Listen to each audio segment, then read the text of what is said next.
제가 유펜 보낸 친구, 그 포모도로 학습법을 봤을 때도 처음 15분 정도 같이 있었습니다. 따로 한 건 없고요. 저는 일단은 이 model behavior를 보여줘야 된다. 그렇게 해서 제가 이 학생이 스스로 공부할 수 있는 환경을 조성해줬고 도움을 줬던데 바로 이 스캐폴딩 효과가 있었다라고 생각해요.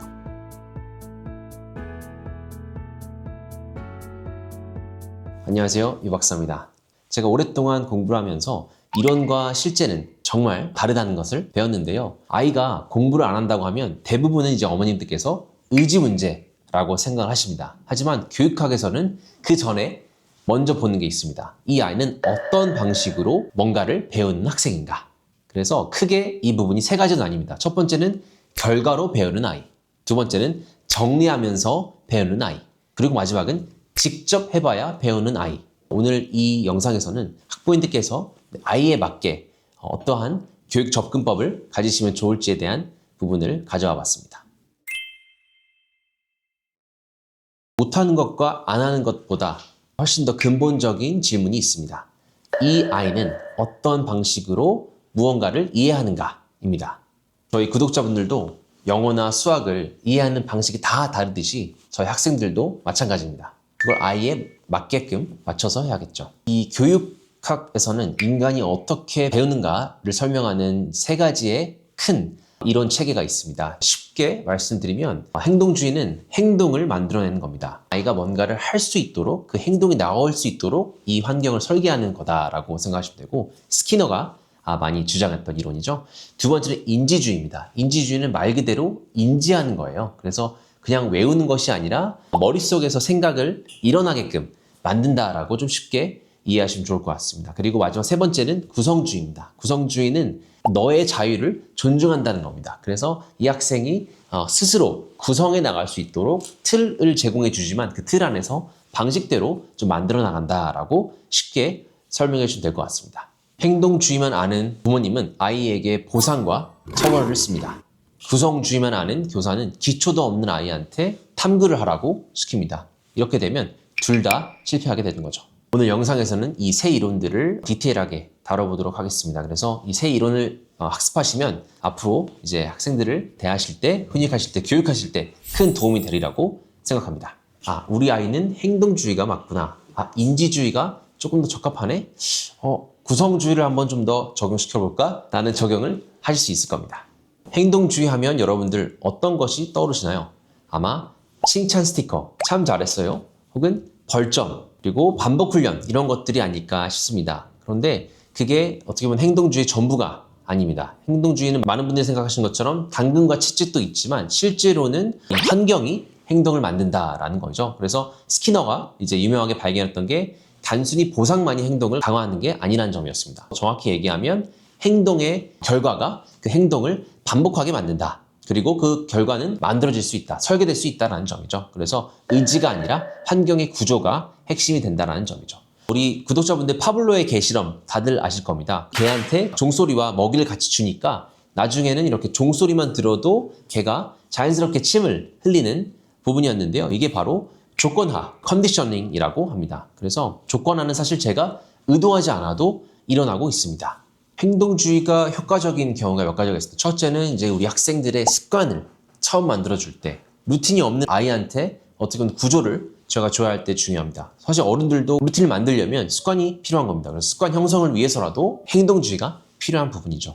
두 번째는 이런 반복이 필요한 어떤 환경, 예를 들어서 구구단을 외우거나 혹은 악기를 배울 때 자유를 준다고 해서 바로 외워지는 게 아닙니다. 바로 악기가 잘 켜지는 게 아니죠. 그래서 이런 반복이 필요한 상황일 때는 이 행동주의가 효과적인 부분이고, 세 번째는 이제 규칙 내지는 교칙이 필요한 부분에서 행동주의가 효과적입니다. 그래서 교실 질서라든지 안전 관련된, 세이프티 관련된 지침 사항들을 내릴 때 이런 행동주의적인 면이 많이 나와야 된다라는 부분이 있고요. 반대로 이럴 때는 역효과가 납니다. 원래 좋아하는 행동을 하고 있는데 거기에다가 보상을 붙이는 거죠. 그럼 나중에는 이 아이는 보상 없이는 안 하게 되는 겁니다. 그래서 저희가 칭찬도 어느 정도 수준에서 하는 것이 중요한 거죠. 교육심리학에서는 이렇게 over justification effect, 과잉 정당화라는 표현을 씁니다. 그래서 원래 좋아서 하던 것도 보상이 붙으면 보상 때문에 하는 것이 되어버립니다. 그래서 행동주의는 시작점으로 쓰시고 습관을 만들 때는 너무나도 효과적이다 라고 보시면 됩니다. 사실 요새 우리 학부모님들께서는 조금만 잘해도 보상해주고 칭찬해주고 학생들이 보상을 받기 위해서 많이 노력을 하는 것 같습니다. 그래서 예를 들어서 숙제를 잘하면 가방을 사준다든지 장난감을 사준다든지 이런 행동들이 반복되면 학생들은 오히려 내가 최소한만 하면 되네? 노력을 정말 최소한으로 해서 어떻게 보상을 받을 수 있을까? 머리를 쓰게 되죠. 그래서 이 부분들은 조금 더 caution, 주의를 가지시고 우리 부모님께서 해주신다면 좋을 것 같습니다. 이 반면에 행동주의의 가장 큰 단점이죠. 만약에 이 처벌, punishment를 학습의 어떤 동기로 만들 때는 이 학생이 틀리거나 실수하거나 하는 것을 극도로 두려워하게 될 수가 있습니다. 그러면 오히려 틀리는 것을 피하게 되는 아이가 될 수 있겠죠. 그래서 오히려 좀 더 소극적이고 혹은 완벽주의 성향의 아이로 변할 수 있다는 점이죠. 그래서 피아제, 브루너, 아르시벨 이런 교육학자들이 행동주의의 어떤 그런 단점들을 아이덴티파이를 해서 설명 못한 게 있다. 바로 이 learner, 학습자의 머릿속에서 무엇이 어떤 것들이 일어나는지를 모른다라는 부분입니다. 그래서 행동만 하는 게 아니라 왜 행동해야 되는지 그 질문을 심어준 게 바로 인지주의입니다. 그 피아제가 발견한 이 스키마 이론이 있습니다. 우리 뇌는 새로운 정보를 빈 공간에 저장하지 않는다는 점이죠. 이미 알고 있는 것과 연결해서 저장을 합니다. 그래서 이 기존 지식 구조를 저희가 스키마라고 하는데 제가 이제 실험 하나를 소개하도록 하겠습니다. 이 두 그룹한테 똑같은 글을 읽혔습니다. 한 그룹에는 이건 세탁에 관한 글이야 라고 미리 말해놓고 또 다른 그룹한테는 아무 말을 안 했습니다. 결과는요. 미리 말해준 그룹이 내용을 훨씬 더 잘 기억했다는 겁니다. 글이 완전히 똑같은 내용이었음에도 불구하고요. 왜냐하면 세탁이라는 어떤 단어가 기존에 있는 스키마를 활성시켰고 기존에 있는 뉴런을 활성시켰고 새로운 정보가 자연스럽게 그 기존 스키마에 붙었기 때문이죠. 그래서 교육 현장에서도 오늘 새로 배우는 것이 아니라 이미 아는 것부터 꺼내서 진행을 해야 됩니다. 그래서 연결고리들을 만들어야지 이런 새로운 지식이 붙는다라는 게 바로 스키마 이론이었죠. 인지주의에서의 또 하나의 중요한 부분이 바로 저희가 처리할 수 있는 정보의 양입니다. 그래서 저희의 작업 기억 그리고 워킹 메모리라고 하죠. 동시에 처리할 수 있는 정보의 양이 제한되어 있습니다. 연구에 따르면 한 5개에서 9개 정도라고 보면 되는데 이 아이가 새로운 개념이나 어떤 지식을 배우는 도중에 너무 많은 정보가 한꺼번에 들어오면 뇌가 처리를 그냥 포기한다는 겁니다. 그래서 저희가 이제 강의를 3시간 연속으로 쭉 듣고 나오면 아무것도 기억을 못하는 이유가 바로 이거인 거죠. 어떻게 보면 저희가 cognitive load, 그 용량이 초과했다라고 보시면 되는데 잘 설계된 어떤 수업이나 학습 환경은 바로 이런 겁니다. 한 번에 하나씩 개념을 청킹해서 나누는 부분이고 복잡한 것보다는 쉬운 것부터 먼저 하는 거. 그래서 인지 부담을 최소화하는 거. 그리고 단계적으로 이런 부분들을 쌓는 게 중요하고 예시를 먼저 들어서 example을 통해서 단원이나 레슨을 배우는 부분이 중요한 거죠. 그래서 추상적인 내용보다는 구체적인 내용, 예시가 먼저 중요한 부분이 있습니다. 세 번째는 스캐폴딩이라는 또 개념이 있습니다. 저희가 이제 흔히 건물을 지을 때도 이 비계, 스캐폴딩을 세웁니다. 그래서 건물이 완성되기 전에 미리 플랜을 짜는 거죠. 학습도 똑같습니다. 그래서 처음에는 충분히 지원을 학습자에게 주고 아이가 할 수 있는 단계에 도달하면 지원을 줄이는 거죠. 그래서 지원이 계속 남아있다라고 생각하면 오히려 학생들은 스스로 할 수 없게 됩니다. 한국 학부모님들께서 하시는 실수가 여기에 있습니다. 이 스캐폴딩을 영원히 지우지 않는 거죠. 영원히 계속 두는 거죠. 그래서 아이가 할 수 있는데도 계속 도와주는 겁니다. 그러면 아이는 이 스캐폴딩 없이 이런 어떤 건축물들의 스트럭처가 없이 배우는 법, 홀로 서는 법을 배우지 못하는 거죠. 숙제도 마찬가지입니다. 숙제 옆에서 처음 같이 봐줄 때는 부모님들께서 이렇게 하는 거야 라고 보여주실 수가 있습니다. 하지만 한번 너가 먼저 해봐. 막히면 말해. 이렇게 되고 그 다음에 이제 다 하면 엄마한테 보여줘. 숙제를 다 하면 엄마한테 보여줘가 되는 거죠. 처음에는 이렇게 하는 거야 라는 어떤 예시를 보여주는 것이 중요하고 그 이후에는 학생에게 You do it yourself. 한번 해봐. 그리고 혹시 막히면 말해. 라고 얘기를 해주는 거죠. 이 스캐폴딩이 사실 어떻게 보면 제가 지금 하고 있는 컨설팅이나 진로 상담의 꽃이라고 볼 수가 있습니다. 실제로 학생들이 방향성이나 갈피를 못 잡을 때 실제로 보여주는 거죠. 학습을 스스로 할 수 있게끔 리드를 해주는 겁니다. 제가 유펜 보낸 친구, 그 포모도로 학습법을 봤을 때도 처음 15분 정도 같이 있었습니다. 따로 한 건 없고요. 저는 일단은 이 model behavior를 보여줘야 된다. 그렇게 해서 제가 일단은 이 학생을 옆에서 서포트를 했고 그 15분이 30분이 되고요. 그 30분이 추후에는 90분이 됐습니다. 어떻게 보면 이 점진적 스캐폴딩이 이루어졌다라고 보시면 되죠. 그래서 이 학생이 스스로 공부할 수 있는 환경을 조성해줬고 도움을 줬던데 바로 이 스캐폴딩 효과가 있었다라고 생각해요. 구성주의도 어떻게 보면 인지주의의 연장선상에 있다라고 보시면 됩니다. 지식은 전달되는 게 아니라 학습자가 스스로 경험을 통해서 구성하는 거다.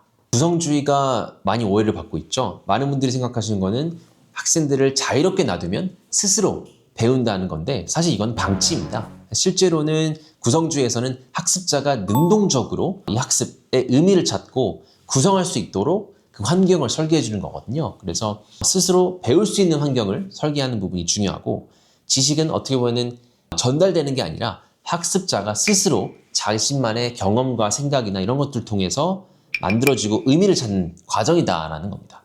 구성주의에서의 중요한 컨셉이 바로 ZPD입니다. ZPD, Zone of Proximal Development. 우리말로는 근접 발달 영역이라고 하는데요. 어렵게 들리지만 실제로는 단순합니다. 혼자 할 수 있는 영역, 혼자 할 수 있는 것과 도움 없이는 못하는 것의 공간이 있습니다. 그래서 학습이 가장 폭발적으로 일어나는 지점이 바로 이 사이인 거죠. 혼자 할 수 있는 부분 그리고 도움 없이는 못하는 이 부분인데요. 너무 쉬우면 사실 성장이 없고 너무 어려우면 포기하게 됩니다. 그래서 딱 조금 어려운 것, slightly difficult. 이게 바로 최고의 학습 조건이다라는 것이죠. 그래서 마이커츠가 이제 강조한 부분이 바로 이겁니다. CPD는 혼자서 도달을 못한다. 더 나보다 유능한 누군가와 상호작용을 통해서 확장된다라는 것이죠. 학습은 사회적 상호작용 안에서 일어난다는 겁니다. 그래서 혼자 앉아서 책상에 앉아서 하는 공부만이 학습은 아니다라는 거죠. 역사 수업의 예시를 한번 드리겠습니다. 역사 수업에서는 이제 1차 세계대전 World War I을 가르쳐야 했는데요. 교과서를 펴고 설명 시작하니까 한 15분 정도 지나니까 앞에서 학생들이 졸고 있습니다. 벌써 하품하는 거죠. 그래서 수업을 멈추고 선생님께서 자, 너희가 지금 1914년도에 유럽의 나라들이다. 그래서 각자 나라들을 골라. 그리고 서로 한번 협상해봐. negotiation 한번 해봐. 그렇지만 한 나라가 다른 나라를 공격하면 동맹국들도 자동으로 개입된다는 규칙이 있다. 라고 하니까 학생들이 소리를 지르기 시작하고 협상하고 배신하고 동맹을 맺고 어떻게 보면 20분 뒤에 이 교실의 환경 자체가 전쟁 상태가 됐던 거죠. 그래서 선생님께서 지금 방금 너희가 한 것이 1차 세계대전에 시작된 이유다 라고 설명하신 거죠. 이 수업은 지금까지도 오랫동안 학생들이 기억을 하는 수업이기도 합니다. 왜냐하면 교과서로 배우는 지식의 전달은 기억에 안 남고 학생들이 직접 참여하면서 이 경험의 의미를 부여하기 때문입니다. 구성주의를 이렇게 쓰시는 경우도 있습니다. 선생님들께서 자, 오늘은 자유롭게 1차 세계대전을 탐구해봐. 뭐든 해도 좋다. 이건 사실 구성주의가 아니라 방치입니다. 오늘 이 영상을 통해서 제가 3가지 이론을 말씀드렸습니다. 행동주의, 인지주의, 그리고 구성주의. 그래서 규칙 그리고 행동을 이끌어낼 수 있는 것도 너무 중요하고 질문하는 것도 너무나 중요합니다. 그리고 마지막으로는 이런 상호작용의 환경을 설계해 주는 것도 너무나 중요하다는 게 이 어떤 3가지의 이론이고요. 나이에 맞게끔 그때그때 상황에 맞춰서 이런 다양한 교수법, 학습법을 제공해 주시는 게 중요하다는 생각이고 사춘기가 오는 이런 친구들도 많이 있을 텐데 제가 또 맞춰서 친절하게 또 상담을 해드리도록 하겠습니다. 그래서 우리 시청자 여러분들은 앞으로 영상 많이 기대해 주시고 저 영상에 대한 질문들이나 궁금증이 있으시다면 언제든지 이메일이나 코멘트, 댓글로 남겨주시면 감사할 것 같습니다. 다음 영상에서는 또 재미난 콘텐츠로 인사하도록 하겠습니다. See you next time.